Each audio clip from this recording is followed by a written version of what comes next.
When it comes to Bigfoot, most people picture a towering giant, shaggy, hulking, and shrouded in mist, lumbering through rain-soaked evergreens or slipping silently into shadow before anyone can raise a camera.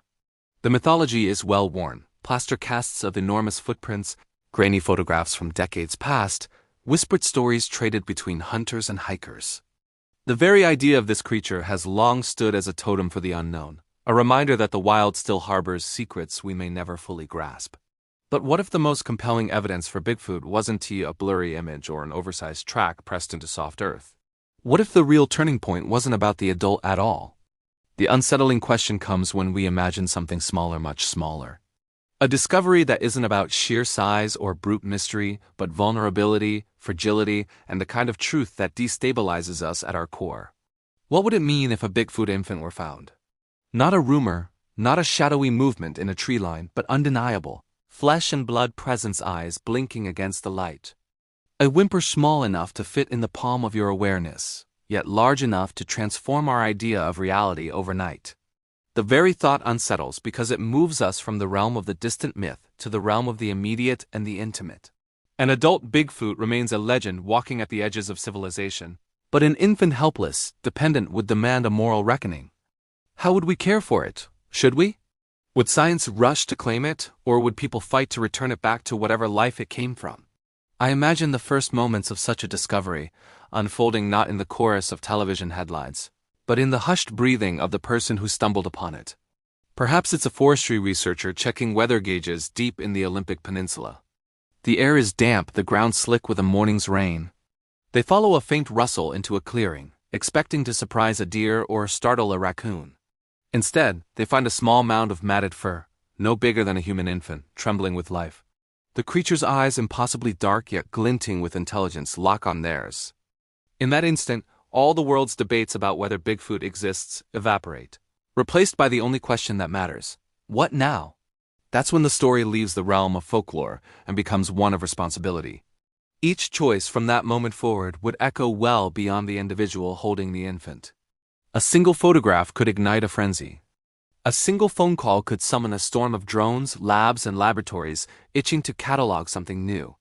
In our rush to know, to prove, to own, how quickly would we trample the very mystery we had long sought?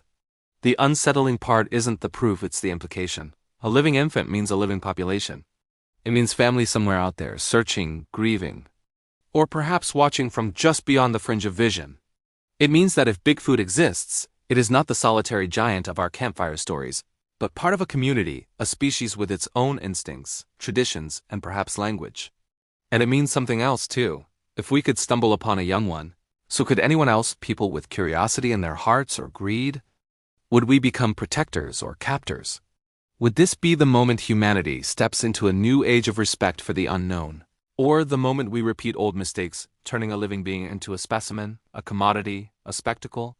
Stories like these remind us that the greatest revelations aren't always measured in scale or spectacle, but in the way they challenge our moral compass. An infant Bigfoot wouldn't just expand our scientific understanding. It would force us to ask how we value life, regardless of its origin. Are we explorers if our discoveries destroy the thing we discover? Are we wise if we answer a mystery with possession instead of protection? In a way, the Bigfoot infant is a mirror. It reflects back at us all the contradictions of our species, our insatiable curiosity and our tendency toward control, our capacity for wonder and our appetite for dominance. In our myths, Bigfoot survives in part because it eludes us, its mystery intact. Perhaps the infant's question is not, "Do I exist?" but "Can you let me exist?" From a certain angle, this imagined moment becomes less about one cryptid and more about our readiness for any encounter with the unknown. Whether it's a new species in the rainforest, the first microbial life found on another planet, or an ancient civilization uncovered beneath the sands, the question will always be the same. When faced with proof of something extraordinary, will we respond with reverence or with conquest? In the end, the image that stays with me is not the photograph on the front page, nor the press conference brimming with experts.